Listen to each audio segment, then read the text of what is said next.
ನಮಸ್ಕಾರ ಸ್ನೇಹಿತರೆ, ಲಾಲಿತೆಯ ಹಿಸ್ಟ್ರಿಯ ಇನ್ನೊಂದು ವಿಡಿಯೋಗೆ ನಿಮ್ಗೆಲ್ರಿಗೂ ಸ್ವಾಗತ. ಸ್ನೇಹಿತರೆ, ಪರಶಿವನನ್ನು ಪ್ರೀತಿಸಿ, ಪರಶಿವನನ್ನು ಆರಾಧಿಸಿ, ಪರಶಿವನನ್ನು ಗೌರವಿಸಿ, ತನ್ನ ಪ್ರಾಣವೇ ಅಂತೇಳಿ ತಿಳಿದುಕೊಂಡು ಪರಶಿವನನ್ನು ಮದುವೆಯಾಗಿದ್ದು ಪಾರ್ವತೀ ದೇವಿ.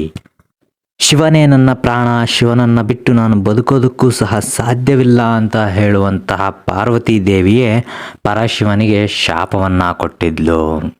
ಪಾರ್ವತೀ ದೇವಿ ಪರಶಿವನಿಗೆ ಯಾಕೆ ಶಾಪವನ್ನು ಕೊಟ್ಟಿದ್ಲು ಮತ್ತು ಆ ಶಾಪದ ಪರಿಣಾಮ ಏನಾಯಿತು ಅನ್ನೋದನ್ನು ಈ ವಿಡಿಯೋದಲ್ಲಿ ಹೇಳ್ತೇನೆ. ವಿಡಿಯೋನ ಕೊನೆಯವರೆಗೂ ನೋಡಿ ಮತ್ತು ಇನ್ನೂ ಯಾರು ಚಾನಲನ್ನು ಸಬ್ಸ್ಕ್ರೈಬ್ ಮಾಡ್ಕೊಂಡಿಲ್ವೋ ದಯವಿಟ್ಟು ಚಾನಲನ್ನು ಸಬ್ಸ್ಕ್ರೈಬ್ ಮಾಡ್ಕೊಳ್ಳಿ. ಸ್ನೇಹಿತರೆ, ಬನ್ನಿ ವಿಡಿಯೋನ ಶುರು ಮಾಡೋಣ. ಸ್ನೇಹಿತರೆ, ಮಹಾಭಾರತದ ಯುದ್ಧ ಆರಂಭವಾಗೋದಕ್ಕೆ ಮುಖ್ಯ ಕಾರಣ ಜೂಟಾಟ. ಜೂಟಾಟದ ಕಾರಣದಿಂದಾಗಿ ಪಾಂಡವರು ತಮ್ಮೆಲ್ಲ ಸಾಮ್ರಾಜ್ಯವನ್ನೂ ಸಹ ಕಳೆದುಕೊಂಡರು, ತಮ್ಮ ಹೆಂಡತಿಯನ್ನೂ ಸಹ ಅವಮಾನವಾಗುವಂತೆ ಮಾಡಿದ್ರು. ಈ ಕಾರಣದಿಂದಾಗಿ ಮಹಾಭಾರತದ ಯುದ್ಧ ಆರಂಭವಾಯಿತು. ಯುದ್ಧ ಮುಗಿದ ಮೇಲೆ ಈ ಭೂಮಿಯ ಮೇಲೆ ಧರ್ಮ ಸ್ಥಾಪನೆಯಾಯಿತು. ಇದೇ ಜೂಟಾಟದ ಕಾರಣದಿಂದಾಗಿಯೇ ಪಾರ್ವತೀ ದೇವಿಯು ಸಹ ಪರಶಿವನಿಗೆ ಶಾಪವನ್ನು ಕೊಟ್ಟಳು. ಒಂದು ದಿನ ಪರಶಿವ ತನಗೆ ಜೂಜಾಟವನ್ನು ಆಡಬೇಕು ಅಂತೇಳಿ ಅನಿಸಿದೆ ಅನ್ನುವಂತಹ ವಿಷಯವನ್ನು ಪಾರ್ವತೀ ದೇವಿಗೆ ಹೇಳ್ತಾರೆ. ಪಾರ್ವತೀ ದೇವಿಯು ಸಹ ನನ್ನ ಪತಿಗೆ ಈ ಆಟವನ್ನು ಆಡೋದಕ್ಕೆ ಇಷ್ಟವಾಗಿದೆ ಅಂತೇಳಿ ಜೂಜಾಟವನ್ನು ಆಡೋದಕ್ಕೆ ಮುಂದಾಗ್ತಾರೆ. ಈ ಜೂಜಾಟದಲ್ಲಿ ಮೊದಲು ಪಾರ್ವತೀ ದೇವಿ ಗೆಲ್ತಾರೆ ಮತ್ತು ಪರಶಿವನ ಎಲ್ಲ ವಸ್ತುಗಳನ್ನು ಸಹ ಕಸಿದುಕೊಳ್ತಾರೆ.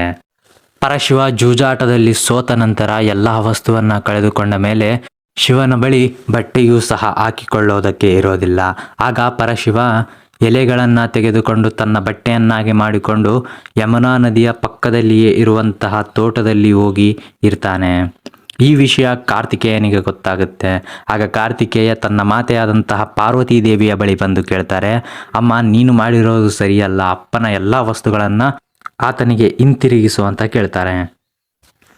ಆಗ ಪಾರ್ವತೀ ದೇವಿ ಹೇಳ್ತಾರೆ, ಆಟದಲ್ಲಿ ಸೋತಂತಹ ವಸ್ತುಗಳನ್ನು ಮತ್ತೆ ಆಟದಲ್ಲಿ ವಿಜಯ ಸಾಧಿಸಿದ ಮೇಲೇನೆ ಪಡೆದುಕೊಳ್ಳೋದಕ್ಕೆ ಸಾಧ್ಯ, ಅಲ್ಲಿವರೆಗೂ ಇವುಗಳನ್ನು ಪಡೆದುಕೊಳ್ಳೋದಕ್ಕೆ ಸಾಧ್ಯವಿಲ್ಲ ಅಂತ ಹೇಳ್ತಾರೆ.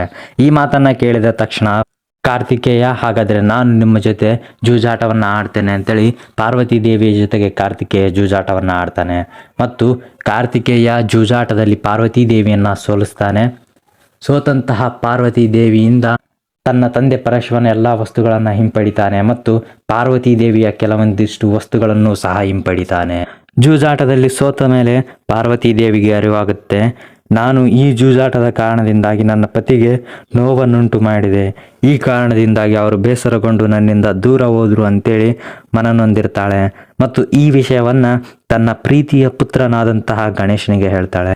ಆಗ ಗಣೇಶ ಕಾರ್ತಿಕೇಯನ ಜೊತೆ ಜೂಜಾಟವನ್ನು ಆಡಿ ಕಾರ್ತಿಕೇಯನ ಬಳಿ ಎಲ್ಲ ವಸ್ತುಗಳನ್ನು ಹಿಂಪಡಿತಾನೆ ಮತ್ತು ಪಾರ್ವತೀ ದೇವಿಗೆ ಈ ವಿಷಯವನ್ನು ಹೇಳ್ತಾನೆ. ಈ ವಿಷಯವನ್ನು ಕೇಳಿ ಪಾರ್ವತೀ ದೇವಿ, ನಿನ್ನ ತಂದೆಯನ್ನು ಸಹ ನಿನ್ನ ಜೊತೆ ಕರೆದುಕೊಂಡು ಬರಬೇಕಿತ್ತಲ್ವಾ ಗಣೇಶ ಅಂತ ಹೇಳ್ತಾರೆ. ಆಗ ಗಣೇಶ ತನ್ನ ತಂದೆಯನ್ನು ಮರಳಿ ಕರೆದುಕೊಂಡು ಬರೋದಕ್ಕೋಸ್ಕರ ಶಿವನನ್ನು ಹುಡುಕಿಕೊಂಡು ಹೋಗ್ತಾರೆ. ಗಣೇಶ ಎಲ್ಲ ಕಡೆಯೂ ಸಹ ಶಿವನನ್ನು ಹುಡುಕ್ತಾನೆ. ಆದರೆ ಶಿವ ಗಣೇಶನಿಗೆ ಬದ್ರಿನಾಥದಲ್ಲಿ ಸಿಗ್ತಾನೆ. ಶಿವನನ್ನು ನೋಡಿದ ತಕ್ಷಣ ಗಣೇಶ, ಅಪ್ಪ, ನೀವಿಲ್ಲದೆ ಮಾತೆ ಬಹಳಷ್ಟು ಮನನೊಂದಿದ್ದಾರೆ, ನೀವು ಮನೆಗೆ ಹಿಂತಿರುಗಿ ಬನ್ನಿ ಅಂತ ಕರೀತಾನೆ. ಆದರೆ ಪರಶಿವ ಕಾರ್ತಿಕೇಯ ಮತ್ತು ವಿಷ್ಣುವಿನ ಜೊತೆ ಬೇರೆ ಕಡೆ ಎಲ್ಲೋ ಹೊರಟಿರ್ತಾರೆ ಮತ್ತು ಪರಶಿವ ಹೇಳ್ತಾನೆ, ನಾನು ಹಿಂತಿರುಗಿ ಮನೆಗೆ ಬರಬೇಕು ಅಂತಂದರೆ ನಾನು ಇನ್ನೊಂದು ಸಾರಿ ನಿನ್ನ ಮಾತೆ ಪಾರ್ವತಿ ಜೊತೆ ಜೂಜಾಟವನ್ನು ಆಡಬೇಕು, ಆಗ ಮಾತ್ರ ನಾನು ಮರಳಿ ಮನೆಗೆ ಬರ್ತೇನೆ ಅಂತ ಹೇಳ್ತಾರೆ. ಇದಕ್ಕೆ ಒಪ್ಪಿಕೊಂಡು ಗಣೇಶ ಮರಳಿ ಮನೆಗೆ ಬರ್ತಾನೆ ಮತ್ತು ನಡೆದಿರುವಂತಹ ವಿಷಯವನ್ನು ಪಾರ್ವತೀ ದೇವಿಗೂ ಸಹ ಹೇಳ್ತಾನೆ. ಆಗ ಪಾರ್ವತೀ ದೇವಿಯು ಸಹ ಇನ್ನೊಮ್ಮೆ ಜೂಜಾಟವನ್ನು ಆಡೋದಕ್ಕೆ ಒಪ್ಪಿಕೊಳ್ತಾರೆ. ಆದರೆ ಪರಶಿವ ಇಲ್ಲಿ ಒಂದು ಯೋಜನೆಯನ್ನು ತಾನೇ ಈ ಆಟದಲ್ಲಿ ಗೆಲ್ಲಬೇಕು ಅಂತೇಳಿ ಮಾಡ್ತಾನೆ. ಏನಂದರೆ, ಜೂಜಾಟವನ್ನು ಆಡಬೇಕಾದ್ರೆ ಬೀಳುವಂತಹ ದಾಳಗಳು ನನ್ನದೇ ಆಗಿರಬೇಕು, ಅವುಗಳು ನನ್ನ ಕಡೆಯೇ ಬೀಳಬೇಕು ಅಂತೇಳಿ ಮಹಾವಿಷ್ಣುವಿಗೆ ಹೇಳ್ತಾರೆ. ನೀವು ಇಲ್ಲಿ ದಾಳವಾಗಿರಿ, ಈ ಆಟದಲ್ಲಿ ನಾನೇ ಗೆಲ್ಲಬೇಕು ಅಂತ ಹೇಳ್ತಾರೆ. ಪರಶಿವನ ಮಾತಿಗೆ ಒಪ್ಪಿಕೊಂಡು ಮಹಾವಿಷ್ಣು ದಾಳವಾಗ್ತಾರೆ.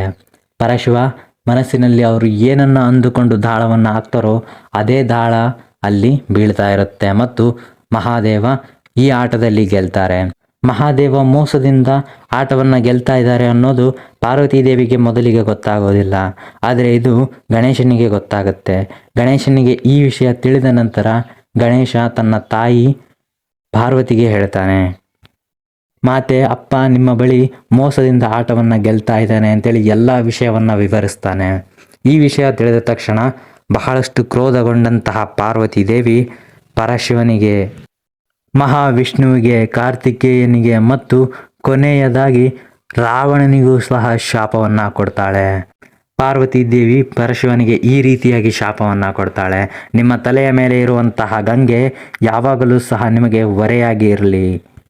ನಿನ್ನ ತಂದೆಯ ಮೋಸದ ಆಟಕ್ಕೆ ಸಾಥ್ ನೀಡಿದಂತಹ ಕಾರ್ತಿಕೇಯ ನೀನು ಗಂಗೆಯ ಬಾಲಿಶನಾಗಿರು. ಮತ್ತು ಕೊನೆಯದಾಗಿ ಮಹಾವಿಷ್ಣು ಮತ್ತು ರಾವಣನಿಗೆ ಪಾರ್ವತಿ ದೇವಿ ಶಾಪವನ್ನು ನೀಡ್ತಾರೆ. ರಾವಣ, ನೀನು ನಿನ್ನ ಭಕ್ತಿಯ ಕಾರಣದಿಂದಾಗಿ ನಿನ್ನ ಪ್ರಭುವಿಗೆ ಸಾಥ್ ನೀಡಿದೆಯಲ್ಲ, ಈ ಕಾರಣಕ್ಕಾಗಿ ನೀನು ಮಹಾವಿಷ್ಣುವಿನ ಕೈಯಲ್ಲಿ ಮರಣ ಹೊಂದುವಂತಾಗಲಿ.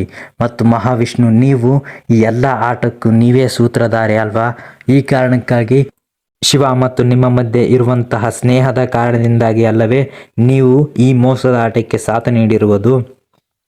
ಈ ಕಾರಣದಿಂದಾಗಿ ನಾನು ನಿಮಗೆ ಶಾಪವನ್ನು ಕೊಡ್ತಾ ಇದ್ದೀನಿ. ನೀವು ಮತ್ತು ಪರಶಿವ ಒಂದು ದಿನ ಶತ್ರುವಿನಂತೆ ಯುದ್ಧ ಮಾಡುವಂತಾಗಲಿ ಅಂತೇಳಿ ಪಾರ್ವತಿ ದೇವಿ ವಿಷ್ಣುವಿಗೂ ಸಹ ಶಾಪವನ್ನು ನೀಡ್ತಾಳೆ. ಈ ರೀತಿಯಾಗಿ ಪಾರ್ವತಿ ದೇವಿ ಶಿವನಿಗೆ ಶಾಪವನ್ನು ನೀಡಿದ್ಲು. ಸ್ನೇಹಿತರೆ, ಈ ವಿಡಿಯೋದ ಬಗ್ಗೆ ಮೊದಲೇ ನಿಮಗೆ ಗೊತ್ತಿತ್ತೋ ಇಲ್ವೋ ಅನ್ನೋದನ್ನು ಕಮೆಂಟ್ ಮಾಡಿ. ವಿಡಿಯೋ ನಿಮಗೆ ಇಷ್ಟ ಆಗಿದ್ರೆ ದಯವಿಟ್ಟು ಲೈಕ್ ಮಾಡಿ, ಶೇರ್ ಮಾಡಿ ಮತ್ತು ಇದೇ ರೀತಿಯ ಇನ್ನಷ್ಟು ವಿಡಿಯೋಗಳಿಗಾಗಿ ಚಾನಲನ್ನು ಸಬ್ಸ್ಕ್ರೈಬ್ ಮಾಡ್ಕೊಳ್ಳಿ ಸ್ನೇಹಿತರೆ. ಧನ್ಯವಾದಗಳು ಸ್ನೇಹಿತರೆ. ಸಿಗೋಣ ಇನ್ನೊಂದು ವಿಡಿಯೋದಲ್ಲಿ. ಜೈ ಹಿಂದ್, ಜೈ ಕರ್ನಾಟಕ ಮಾತೆ.